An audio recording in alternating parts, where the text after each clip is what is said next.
જય શ્રી કૃષ્ણ, રાધે રાધે। આપ સૌને મૌની અમાવસ્યાની ખૂબ ખૂબ શુભેચ્છાઓ। પ્રભુની કૃપાથી આપ સૌના જીવનમાં સુખ, શાંતિ અને સમૃદ્ધિ જળવાઈ રહે। પ્રિય ભક્તો, આજના આ વિડીયોમાં આપણે મૌની અમાવસ્યા સાથે જોડાયેલી સંપૂર્ણ માહિતી ખૂબ જ સરળ અને સહજ ભાષામાં સમજવાના છીએ।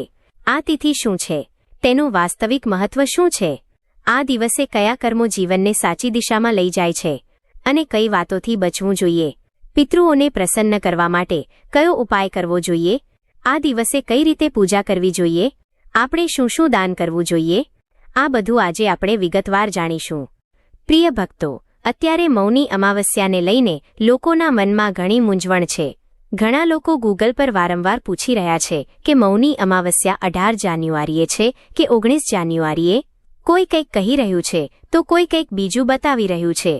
તેથી જ આજના આ વિડીયોમાં આપણે માત્ર મૌની અમાવસ્યાનો મહિમા જ નહીં સમજીએ, પરંતુ આ તિથિને લઈને જે મૂંઝવણ છે તેને પણ સંપૂર્ણપણે દૂર કરીશું, જેથી તમે સાચા દિવસે, સાચા સમયે અને સાચી વિધિથી આ પવિત્ર પર્વનો લાભ ઉઠાવી શકો। પ્રિય ભક્તો, મૌની અમાવસ્યા કોઈ સામાન્ય અમાવસ્યા નથી। આ તે તિથિ છે જેને શાસ્ત્રોએ આત્મશુદ્ધિનો પર્વ કહ્યો છે। આ વર્ષની સૌથી મોટી અમાવસ્યા છે। શાસ્ત્રોમાં તેનું ખૂબ જ અદ્ભુત રીતે વર્ણન કરવામાં આવ્યું છે। તમે જાણો છો કે આ એક દિવસ પર કરેલું દાન પુણ્ય 1000 વર્ષ સુધી કરેલા દાન પુણ્ય સમાન ફળ આપે છે। કેમ આપે છે, કેવી રીતે આપે છે, તે વિશે આપણે આ વિડીયોમાં આગળ વાત કરીશું। જે લોકો પોતાના ભાગ્યને લઈને દિવસ રાત પોતાને કોસતા રહે છે, વારંવાર કહે છે કે મારી કિસ્મત ખરાબ છે, મારું ભાગ્ય સાથ નથી આપતું, મારી તકદીર ઊંધી ચાલી રહી છે, આવા તમામ લોકોએ હવે રડવાનું છોડી દેવું જોઈએ, કારણ કે હવે તે સમય આવી રહ્યો છે જ્યારે આવનારી મુખ્ય તિથિઓનો સાચો લાભ ઉઠાવીને જીવનની દિશા બદલી શકાય છે। જરૂર માત્ર એટલી છે કે તમે આ તિથિઓને ઓળખો અને તેમનો લાભ લેવાનું શરૂ કરો। માનસમાં પણ કહેવાયું છે કે મેટત કઠિન કુંવક ભાલ કે, એટલે કે તમારા ભાગ્યમાં જે મુશ્કેલીઓ અને દુર્ભાગ્યના ચિહ્નો બનેલા છે તે પણ ભૂંસાઈ શકે છે। બસ શરત એટલી છે કે તમે તમારી જાતને પૂરી શ્રદ્ધા અને વિશ્વાસ સાથે સમર્પિત કરવાનું શરૂ કરો અને અવસરનો લાભ લો। આ જ ક્રમમાં માઘ માસમાં એક અત્યંત શુભ અને ઉત્તમ તિથિ આવી રહી છે જેને મૌની અમાવસ્યા કહેવામાં આવે છે, અને આ તિથિ તમારા જીવનમાં મોટું પરિવર્તન લાવી શકે છે। આપણા ધર્મગ્રંથોમાં પદ્મ પુરાણ અને સ્કંદ પુરાણમાં મૌની અમાવસ્યાનું વિશેષ મહત્વ જણાવવામાં આવ્યું છે। આ ગ્રંથોમાં સ્પષ્ટપણે વર્ણન મળે છે કે આ પવિત્ર તિથિએ કરેલો નાનો અમથો ઉપાય અને સાધારણ દાન પણ અનેક ગણું ફળ આપનારું હોય છે। જે વ્યક્તિ શ્રદ્ધા અને નિયમ સાથે આ દિવસે જણાવેલા સરળ ઉપાયો કરે છે તેના પર માતા લક્ષ્મીની કૃપા આપોઆપ વરસવા લાગે છે અને ભગવાન શિવની વિશેષ અનુકંપા પણ તેને પ્રાપ્ત થાય છે। આ જ કારણ છે કે મૌની અમાવસ્યાને ધર્મ, પુણ્ય અને સૌભાગ્યને જાગૃત કરનારી અત્યંત શુભ તિથિ માનવામાં આવી છે। તો ચાલો ભક્તો, સૌથી પહેલા જાણીએ કે મૌની અમાવસ્યાનું મહત્વ શું છે। મૌની અમાવસ્યા કોઈ સામાન્ય દિવસ નથી। ભક્તો, આ તે પવિત્ર તિથિ છે જ્યારે મનુષ્યને બોલવા કરતાં પોતાના ભીતર ઝાંકવાની વધુ જરૂર હોય છે। એટલા માટે જ તેને મૌની અમાવસ્યા કહેવામાં આવી છે। આ દિવસે મૌન રહેવાનો અર્થ માત્ર વાણીને રોકવી એવો નથી, પરંતુ મન, વચન અને કર્મ ત્રણેયનો સંયમ છે। જ્યારે આપણે મૌન રહીએ છીએ ત્યારે આપણી વ્યર્થ ઉર્જા નષ્ટ થતી નથી અને તે જ ઉર્જા જપ, તપ અને ધ્યાનમાં લાગી જાય છે। શાસ્ત્રો કહે છે કે આ દિવસે મૌન રહીને કરવામાં આવેલું એક નામનું સ્મરણ 1000 નામ જપ બરાબર ફળ આપે છે। તેથી બને તેટલું આ દિવસે ઓછું બોલો અને વધુ રામનું નામ લો। હવે ઘણા ભક્તો કહે છે કે મહારાજ, આખો દિવસ મૌન રહેવું શક્ય નથી। તો ગભરાવાની જરૂર નથી। ભાવ પ્રધાન છે, નિયમ નહીં। જો સૂર્યોદયથી સ્નાન સુધી પણ મૌન રાખી લીધું, જો એક મુહૂર્ત એટલે કે લગભગ 48 મિનિટ પણ મૌન રાખી લીધું, જો માત્ર 108 શ્વાસ સુધી પણ મૌન કરી લીધું, તો પણ તેનું પૂરું પુણ્ય મળે છે। પરંતુ યાદ રાખજો, તે સમયે જૂઠ, કઠોર વચન અને ક્રોધથી દૂર રહેજો। હવે પ્રશ્ન આવે છે કે જે ભક્તો ગંગા સ્નાન માટે નથી જઈ શકતા, શું તેમનું પુણ્ય કપાઈ જશે? ના ભક્તો, એવું બિલકુલ નથી। શાસ્ત્રો સાફ કહે છે કે જ્યાં ભાવ છે ત્યાં ભગવાન છે। ઘરમાં એક ચોખ્ખી ડોલ પાણી લો, તેમાં 5 થી 7 ટીપા ગંગાજળ નાખો અને એક નાની ચપટી કાળા તલ નાખો, તેલ નહીં તલ, અને મનમાં માં ગંગાનું સ્મરણ કરીને સ્નાન કરી લો। આ સ્નાન પણ ગંગા સ્નાન સમાન ફળ આપે છે। કારણ કે જળથી નહીં ભાવથી પાપ કપાય છે. યાદ રાખજો ભક્તો, નિયમ કઠિન હોઈ શકે છે, પરંતુ ભગવાન કરુણામય છે. જો શ્રદ્ધા સાચી હશે તો કૃપા ચોક્કસ મળશે. હવે ભક્તોના મનમાં એ પ્રશ્ન સ્વાભાવિક રીતે ઉઠે છે કે આ પવિત્ર મૌની અમાવસ્યા આખરે ક્યારે છે? કયા દિવસે તેનું વ્રત, સ્નાન અને દાન કરવામાં આવશે? તો શાસ્ત્ર સંમત પંચાંગ મુજબ માઘ માસની અમાવસ્યા તિથિનો પ્રારંભ 18 જાન્યુઆરી 2026ના રોજ વહેલી સવારે 12:04 થઈ રહ્યો છે અને આ અમાવસ્યા તિથિનું સમાપન 19 જાન્યુઆરી 2026ના રોજ રાત્રે 12:01 થશે. પરંતુ હિન્દુ ધર્મમાં વ્રત, સ્નાન અને દાનનું નિર્ધારણ સૂર્યોદયકાલીન તિથિથી કરવામાં આવે છે. તેથી સૂર્યોદય જે દિવસે અમાવસ્યા તિથિમાં હોય તે જ દિવસે મૌની અમાવસ્યાનો પર્વ ઉજવવામાં આવે છે. આ રીતે વર્ષ 2026માં મૌની અમાવસ્યા 18 જાન્યુઆરી રવિવારના દિવસે જ ઉજવવામાં આવશે. એટલે કે માઘ માસની આ પુણ્યદાયી અમાવસ્યા, જેને મૌની અમાવસ્યા કહેવામાં આવે છે, તે 18 જાન્યુઆરી 2026 રવિવારે પડશે અને આ જ દિવસે સ્નાન, દાન, મૌન વ્રત, તર્પણ અને તમામ ધાર્મિક કાર્યો કરવામાં આવશે. જે ભક્તો અમાવસ્યાનું વ્રત રાખે છે તેઓ પણ આ જ દિવસે વ્રત ધારણ કરશે. આ દિવસે સૂર્યોદય સવારે 7:14 થશે અને સૂર્યાસ્ત સાંજે 6:07 થશે. બ્રહ્મ મુહૂર્ત સવારે 5:27 થી સવારે 6:21 સુધી રહેશે, જે સ્નાન, દાન અને જપ માટે અત્યંત શ્રેષ્ઠ માનવામાં આવ્યું છે. આ સમયે કરવામાં આવેલું સ્નાન અને જપ સાધનાને જલ્દી ફળ આપનારું હોય છે. મૌની અમાવસ્યાના દિવસે અમૃતકાળ પણ પ્રાપ્ત થઈ રહ્યો છે, જે સવારે 5:07 થી સવારે 6:43 સુધી રહેશે. શાસ્ત્રોમાં કહેવાયું છે કે અમૃતકાળમાં કરવામાં આવેલું કોઈ પણ સત્કર્મ અમૃત સમાન ફળ પ્રદાન કરે છે. આ સમયે કરવામાં આવેલું સ્નાન, દાન, જપ અને તર્પણ જન્માંતરના પાપોને નષ્ટ કરી દે છે. આ સિવાય બપોરે અભિજીત મુહૂર્ત બપોરે 12:10 થી બપોરે 12:13 સુધી રહેશે, જે વિશેષ કાર્યો માટે અત્યંત શુભ માનવામાં આવ્યું છે. મૌની અમાવસ્યાના દિવસે દીપદાનનું પણ વિશેષ મહત્વ જણાવવામાં આવ્યું છે. ગોધૂલી કાળ સાંજે 5:48 થી સવારે 6:13 સુધી રહેશે અને પ્રદોષકાળ સાંજે 5:58 થી સવારે 7:09 સુધી રહેશે. એટલે કે સંધ્યા સમયે દીપદાન માટે ભક્તોને ઉત્તમ અવસર પ્રાપ્ત થશે. આ દિવસે તમે મંદિરમાં, તુલસી પાસે અથવા કોઈ પવિત્ર સ્થાન પર દીપદાન કરી શકો છો. કારણ કે આ અમાવસ્યા રવિવારના દિવસે પડી રહી છે, તેથી પીપળાની પૂજા અને પીપળા નીચે દીપદાન વર્જિત માનવામાં આવ્યું છે. પરંતુ તુલસી માતા પાસે દીવો પ્રગટાવવો પૂર્ણપણે શુભ અને ફળદાયી માનવામાં આવ્યો છે. આ સિવાય આ વખતે મૌની અમાવસ્યા પર એક અત્યંત શુભ યોગ પણ બની રહ્યો છે. સર્વાર્થ સિદ્ધિ યોગ સવારે 10:01 થી પ્રારંભ થઈને આખો દિવસ અને રાત્રિ બીજા દિવસ સુધી રહેશે. શાસ્ત્રોમાં કહેવાયું છે કે સર્વાર્થ સિદ્ધિ યોગમાં કરવામાં આવેલું કોઈ પણ શુભ કાર્ય સિદ્ધિ પ્રદાન કરે છે. આ યોગમાં કરવામાં આવેલું દાન, જપ, વ્રત અને તર્પણ અનેક ગણું ફળ આપે છે અને જીવનમાં સ્થાયી સુખ અને સમૃદ્ધિ લાવે છે. આ પ્રકારે ભક્તો 18 જાન્યુઆરી 2026 રવિવારનો આ દિવસ માત્ર એક તિથિ નથી, પરંતુ આત્મશુદ્ધિ, પિતૃતૃપ્તિ અને પુણ્ય અર્જનનો મહાપર્વ છે. આ દિવસે જો શ્રદ્ધા અને નિયમ સાથે સ્નાન, મૌન, વ્રત, દાન, દીપદાન અને પિતૃતર્પણ કરવામાં આવે તો શાસ્ત્રો મુજબ મનુષ્યના જીવનમાંથી દરિદ્રતા, કષ્ટ અને અવરોધો આપોઆપ દૂર થવા લાગે છે. પિતૃઓ પ્રસન્ન થઈને પોતાના વંશજોને આશીર્વાદ આપે છે અને ભગવાન વિષ્ણુ તથા ભગવાન શિવની વિશેષ કૃપા પ્રાપ્ત થાય છે. મૌની અમાવસ્યાની રાત્રે જો ઘરમાં કોઈ વ્યક્તિની બીમારી ઠીક ન થઈ રહી હોય, દવા અસર ન કરી રહી હોય અથવા વારંવાર નબળાઈ, ડર અને પરેશાની રહેતી હોય તો તે જ રાત્રે એક સરળ ઉપાય કરવામાં આવે છે. રાત્રિના સમયે એક દીવો લો, તેમાં માત્ર સરસવનું તેલ અથવા ઘી નાખો અને તેમાં 4 વાટ લગાવો. જુઓ ભક્તો, મૌની અમાવસ્યામાં પિતૃઓ માટે માત્ર એક દિવસ જ ઉપાય કરવામાં આવે છે, કોઈ ઘણા દિવસોનો નિયમ નથી. મૌની અમાવસ્યાના દિવસે સવારે સ્નાન કરીને પિતૃઓ માટે તર્પણ કરવું જોઈએ. તર્પણ માટે જળમાં કાળા તલ ભેળવીને દક્ષિણ દિશા તરફ મુખ રાખીને જળ અર્પણ કરી દેવું પૂરતું છે. જો આ પણ ન થઈ શકે તો મનમાં પિતૃઓનું સ્મરણ કરીને જળ ધરતી પર છોડી દેવું પણ માન્ય છે. દાન તે જ દિવસે કરવું જોઈએ. દાનમાં સૌથી શ્રેષ્ઠ માનવામાં આવ્યા છે કાળા તલ, ગોળ, ચોખા, લોટ, વસ્ત્ર, ધાબળા અને ભોજન.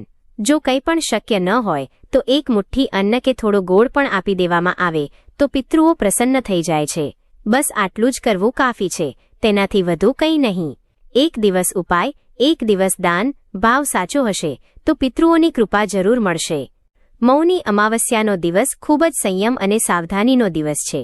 આ દિવસે કરવામાં આવેલી નાની ભૂલ પણ કરેલા પુણ્યને ઓછું કરી દે છે. તેથી આ દિવસે મનને શાંત રાખો અને તમારા વ્યવહાર પર વિશેષ ધ્યાન આપો. સૌથી મોટી ભૂલ છે વ્યર્થ બોલવું, ઝઘડો કરવો કે કડવા વચન કહેવા. કારણ કે આ દિવસ મૌન અને આત્મસંયમનો છે. ક્રોધ કરવો, કોઈનું અપમાન કરવું, જૂઠ બોલવું, છળ કપટ કરવું પણ આ દિવસે ભારે દોષ આપે છે.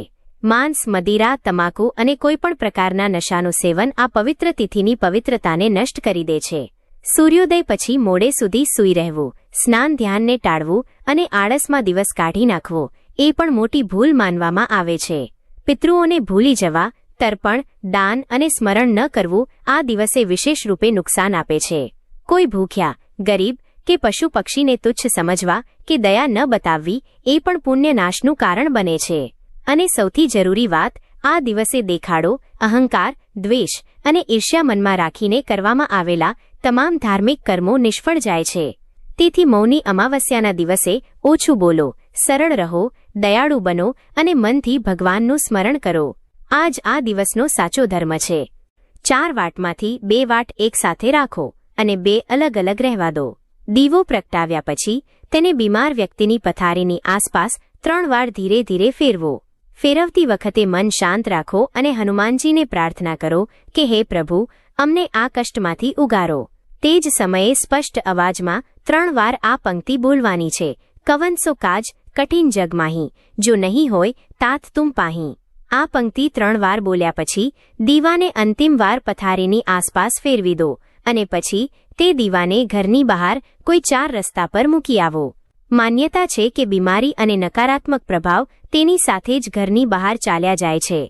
શાસ્ત્રો કહે છે કે જે વ્યક્તિ મૌની અમાવસ્યાના દિવસે મૌન રાખીને પોતાના મનની ગતિને ઓળખી લે છે તે જીવનના સૌથી મોટા રહસ્યને સમજી લે છે. પદ્મપુરાણમાં અત્યંત સુંદર ભાવાર્થ આવે છે કે માઘ માસની અમાવસ્યાએ જે વ્યક્તિ મૌન વ્રત રાખીને ગંગાજળથી સ્નાન કરે છે તે પોતાના જીવનના સમસ્ત પાપોમાંથી મુક્ત થઈ જાય છે. તેનો અર્થ એ નથી કે માત્ર જળ શરીરને અડી જાય અને પાપ સમાપ્ત થઈ જાય, પરંતુ તેનો અર્થ એ છે કે જ્યારે મન, વાણી અને કર્મ ત્રણે એકસાથે શુદ્ધ થાય છે ત્યારે જ પાપોનો ક્ષય થાય છે. સ્નાન શરીરને શુદ્ધ કરે છે, મૌન મનને અને સંયમ કર્મોને. તેવી જ રીતે સ્કંદ પુરાણમાં એ પણ કહેવામાં આવ્યું છે કે મૌની અમાવસ્યાના દિવસે કરેલું દાન કરોડો જન્મોના પાપોને નષ્ટ કરવાની ક્ષમતા રાખે છે. મૌની અમાવસ્યાના દિવસે કરેલું દાન શાસ્ત્રોમાં અત્યંત પુણ્યદાયી માનવામાં આવ્યું છે. આ દિવસે અન્નનું દાન કરવાથી જીવનમાં ક્યારેય અન્નની કમી નથી રહેતી અને દરિદ્રતા દૂર થાય છે. કાળા તલનું દાન પિતૃદોષ અને ગ્રહદોષની શાંતિ માટે શ્રેષ્ઠ બતાવવામાં આવ્યું છે. વસ્ત્ર દાન કરવાથી માન સન્માન અને સૌભાગ્યમાં વૃદ્ધિ થાય છે. ગૌદાન કે ગૌસેવા કરવાથી સમસ્ત પાપોનો ક્ષય થાય છે અને વિશેષ પુણ્યની પ્રાપ્તિ થાય છે. ધાબળા, બૂટ, ચંપલ કે ઊની વસ્તુઓનું દાન ઠંડીથી પીડાતા જરૂરિયાતમંદોને આપવાથી અક્ષય પુણ્ય ફળ મળે છે. તેની સાથે જ ગોળ, ઘી અને પાત્ર, વાસણનું દાન કરવાથી સુખ, સમૃદ્ધિ અને પારિવારિક શાંતિ જળવાઈ રહે છે. મૌન ભાવથી શ્રદ્ધા અને નમ્રતા સાથે કરવામાં આવેલું દાન આ દિવસે અનેક ગણું ફળ આપનારું માનવામાં આવ્યું છે. ભક્તો, મૌન વ્રતનો બીજો એક અત્યંત મહત્વનો પક્ષ છે વાણીની શુદ્ધિ. આજે મનુષ્યની સૌથી મોટી સમસ્યા તેની વાણી છે. કડવા વચન, અસત્ય, નિંદા, વ્યર્થ વાતો અને બિનજરૂરી વિવાદ આ બધું વાણીના દોષ છે. મૌની અમાવસ્યા પર મૌન રાખવાથી આ દોષો આપોઆપ શાંત થવા લાગે છે. મનુસ્મૃતિમાં સ્પષ્ટ કહેવાયું છે કે મૌન સર્વાર્થ સાધનમ, અર્થાત મૌન તમામ સિદ્ધિઓને પ્રદાન કરનારું છે. જ્યારે વાણી શાંત હોય છે ત્યારે મન ધ્યાનમાં લાગે છે. ધ્યાનમાં લાગેલો મન જ ઈશ્વર તરફ વધે છે. તેથી મૌની અમાવસ્યા પર ધ્યાન અને માનસિક જપનું વિશેષ મહત્વ જણાવવામાં આવ્યું છે. આ દિવસે ઓમ નમો ભગવતે વાસુદેવાય મંત્રનો માનસિક જપ અત્યંત ફળદાયી માનવામાં આવ્યો છે. માનસિક જપ એટલા માટે કારણ કે વાણીને આરામ આપવો એ પણ આ વ્રતનો અંગ છે. તેની સાથે જ મૌની અમાવસ્યાનો સંબંધ માત્ર વ્યક્તિગત સાધના સાથે નથી, પરંતુ આ તિથિ પિતૃલોક સાથે પણ ઊંડાણપૂર્વક જોડાયેલી છે. શાસ્ત્રોમાં કહેવાયું છે કે માઘ માસની અમાવસ્યા પર પિતૃઓ અત્યંત નજીક આવી જાય છે. તેઓ પોતાના વંશજો પાસેથી તર્પણ, સ્મરણ અને શ્રદ્ધાની અપેક્ષા રાખે છે. જે વ્યક્તિ આ દિવસે પિતૃઓ માટે જળ, તલ અને શ્રદ્ધાથી તર્પણ કરે છે, તેના જીવનમાંથી પિતૃદોષની બાધાઓ ધીરે ધીરે સમાપ્ત થવા લાગે છે. હવે જુઓ, પિતૃદોષ કોઈ ડરાવવાવાળી વસ્તુ નથી, પરંતુ તે સ્મરણ કરાવનારો સંકેત છે કે આપણા પૂર્વજો કોઈને કોઈ કારણસર તૃપ્ત નથી થઈ શક્યા. મૌની અમાવસ્યા તે પિતૃઓને સંતુષ્ટ કરવાનો સર્વોત્તમ અવસર આપે છે. આ જ કારણ છે કે કહેવાયું છે કે આ દિવસે કરવામાં આવેલું તર્પણ માત્ર પિતૃઓને જ નહીં, પરંતુ દેવતાઓને પણ પ્રસન્ન કરે છે. ગરુડ પુરાણમાં સ્પષ્ટ ઉલ્લેખ મળે છે કે જે વ્યક્તિ મૌની અમાવસ્યાનું વિધિપૂર્વક પાલન કરે છે, તે પિતૃઓ અને દેવતાઓ બંનેની કૃપા પ્રાપ્ત કરે છે.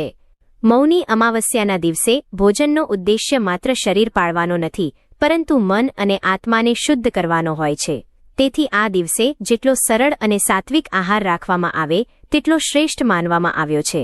શાસ્ત્રો મુજબ આ દિવસે ફળાહાર સૌથી ઉત્તમ છે, જેમ કે કેળા, સફરજન, દાડમ, નાળિયેર વગેરે, કારણ કે ફળો મનને હળવું રાખે છે અને સાધનામાં અવરોધ નથી બનતા.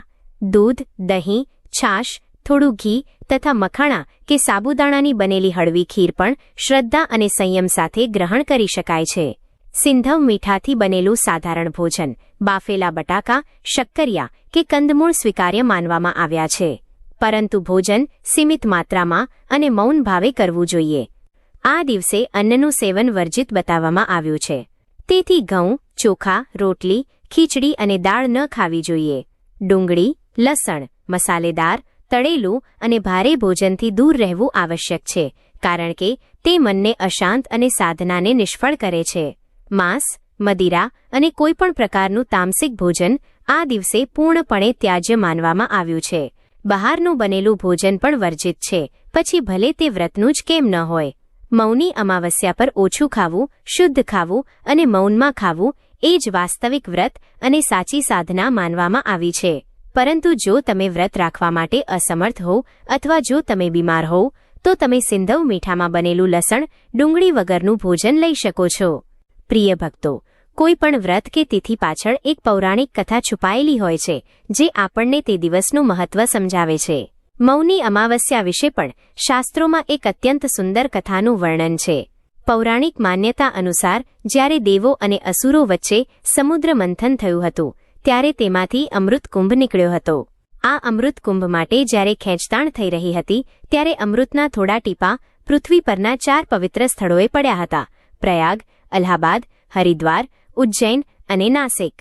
એવું માનવામાં આવે છે કે માઘ માસની અમાવસ્યાના દિવસે આ પવિત્ર નદીઓનું જળ અમૃત સમાન બની જાય છે. બીજી એક કથા મુજબ આ દિવસે મનુ ઋષિનો જન્મ થયો હતો, જેમના પરથી મનુષ્ય શબ્દ આવ્યો છે. મનુ ઋષિ હંમેશા મૌન રહીને સાધના કરતા હતા, તેથી આ દિવસે મૌન ધારણ કરવાથી ઋષિ જેવી માનસિક શાંતિ અને આત્મબળ પ્રાપ્ત થાય છે. શાસ્ત્રો તો ત્યાં સુધી કહે છે કે આ દિવસે પવિત્ર સંગમમાં દેવી દેવતાઓ પણ અદૃશ્ય સ્વરૂપે સ્નાન કરવા આવે છે. તેથી જો તમે ઘરે પણ સ્નાન કરો છો, તો તે જળમાં તે દેવી શક્તિઓનો વાસ હોય છે. જે લોકો માનસિક ચિંતા કે તણાવથી ઘેરાયેલા રહે છે, તેમના માટે આ કથા શીખવે છે કે જેમ સમુદ્ર મંથન પછી અમૃત મળ્યું હતું, તેમ મૌન અને અંતરખોજ કરવાથી તમારા જીવનમાં પણ સુખનું અમૃત જરૂર આવશે. પ્રિય ભક્તો, જેમ આપણે પહેલા વાત કરી કે વર્ષ 2026માં મૌની અમાવસ્યા પર સર્વાર્થ સિદ્ધિ યોગ બની રહ્યો છે. આ એક એવો દુર્લભ સંયોગ છે જેમાં કરેલી કોઈ પણ પ્રાર્થના નિષ્ફળ જતી નથી. જો તમારા વ્યવસાયમાં પ્રગતિ અટકી ગઈ હોય અથવા ઘરમાં કલેશ રહેતો હોય, તો આ દિવસે સાંજે લોટનો 5 મુખી દીવો બનાવો. તેમાં સરસવનું તેલ ભરીને ઘરના મુખ્ય દરવાજા પર અંદરની તરફથી પ્રગટાવો. દીવો પ્રગટાવતી વખતે ઓમ મણિપદ્મે હૂમ અથવા ઓમ નમો ભગવતે વાસુદેવાય મંત્રનો જાપ કરો. આ સિવાય જેમના સંતાનનો વિકાસ અટકી ગયો હોય અથવા ભણવામાં મન ન લાગતું હોય તેમણે આ દિવસે ગરીબ બાળકોને દૂધ અને સાકરનું દાન કરવું જોઈએ. મૌની અમાવસ્યાની મધ્યરાત્રિએ ભગવાન શિવનો અભિષેક મધ અને કાળા તલથી કરવાથી જૂનામાં જૂની બીમારીઓ અને શત્રુ બાધાઓ શાંત થાય છે. યાદ રાખજો, આ દિવસે તમે જે પણ દાન આપો તે કોઈને કહ્યા વગર એટલે કે ગુપ્ત દાન તરીકે આપજો. કારણ કે મૌની અમાવસ્યાનો અર્થ જ છે શાંત રહીને દેખાડા વગર પુણ્ય કમાવવું. જો તમારી આર્થિક સ્થિતિ નબળી હોય તો માત્ર એક લોટો જળ લઈને તેમાં તુલસીના પાન નાખી સૂર્યદેવને અર્પણ કરજો. તમારી શ્રદ્ધા જ તમારી સૌથી મોટી પૂજા છે. પ્રિય ભક્તો, મૌની અમાવસ્યા એ માત્ર કેલેન્ડરની એક તિથિ નથી, પરંતુ ઈશ્વર દ્વારા આપણને મળેલી એક એવી તક છે જેમાં આપણે આપણા પાછલા પાપોનું પ્રાયશ્ચિત કરી શકીએ અને આવનારા ભવિષ્યને ઉજ્જવળ બનાવી શકીએ. શાસ્ત્રોમાં વર્ણન છે કે જે મનુષ્ય આ દિવસે શ્રદ્ધાપૂર્વક મૌન પાળે છે અને પરોપકારના કાર્યો કરે છે તેને અંતકાળે યમરાજનો ભય રહેતો નથી અને તેને પિતૃલોકમાં મોક્ષની પ્રાપ્તિ થાય છે. તમે આ દિવસે ભલે મોટા અનુષ્ઠાન ન કરી શકો, પરંતુ તમારા ઘરના વડીલોની સેવા કરજો, કારણ કે જીવતા પિતૃઓની સેવા એ જ સાચું તર્પણ છે. ભૂખ્યાને અન્ન આપજો અને પક્ષીઓને જળ નાખજો. આ નાના નાના કાર્યો જ તમારા ભાગ્યમાં સુખ અને સમૃદ્ધિના દ્વાર ખોલશે. યાદ રાખજો, 18 જાન્યુઆરી 2026નો આ દિવસ તમારા જીવનમાં પરિવર્તન લાવનારો સાબિત થઈ શકે છે. તો પૂરા વિશ્વાસ સાથે અને હૃદયમાં રામ નામનો જાપ કરતા આ પાવન પર્વની ઉજવણી કરજો. ભગવાન ભોલેનાથ અને શ્રી હરિવિષ્ણુ આપના પરિવાર પર હંમેશા કૃપા વરસાવતા રહે તેવી મારી પ્રાર્થના છે. પ્રિય ભક્તો, આશા છે કે મૌની અમાવસ્યા વિશેની આ સંપૂર્ણ અને શાસ્ત્રોક્ત માહિતી આપને જરૂર પસંદ આવી હશે. અમારો ઉદ્દેશ્ય આપણા સનાતન ધર્મની આ પરંપરાઓને સરળ ભાષામાં આપના સુધી પહોંચાડવાનો છે, જેથી કોઈ પણ ભક્ત મૂંઝવણમાં ન રહે. જો આપને આ વિડિયો ગમ્યો હોય અને આ માહિતી ઉપયોગી લાગી હોય તો આ વિડિયોને લાઇક જરૂર કરજો. આ પુણ્યશાળી માહિતી તમારા મિત્રો અને પરિવારજનો સાથે શેર કરજો, જેથી તેઓ પણ સાચી તિથિ અને વિધિ જાણીને પુણ્યના ભાગીદાર બની શકે. ધર્મભક્તિ, વ્રતકથા અને આવનારા તમામ પવિત્ર તહેવારોની આવી જ સચોટ માહિતી સૌથી પહેલા મેળવવા માટે અમારી ચેનલને સબસ્ક્રાઇબ કરવાનું ભૂલશો નહીં અને બાજુમાં રહેલા બેલ આઇકનને જરૂર દબાવજો. તમારા મનમાં કોઈ પણ પ્રશ્ન હોય અથવા તમે કયા વિષય પર વિડિયો જોવા માંગો છો તે અમને કોમેન્ટ બોક્સમાં જરૂર જણાવજો. કોમેન્ટમાં જય શ્રી કૃષ્ણ અથવા ઓમ નમઃ શિવાય લખીને તમારી હાજરી જરૂર પુરાવજો. ભગવાન આપનું કલ્યાણ કરે. ફરી મળીશું એક નવી ધાર્મિક માહિતી સાથે. ત્યાં સુધી રજા આપશો. જય માતાજી, જય દ્વારકાધીશ.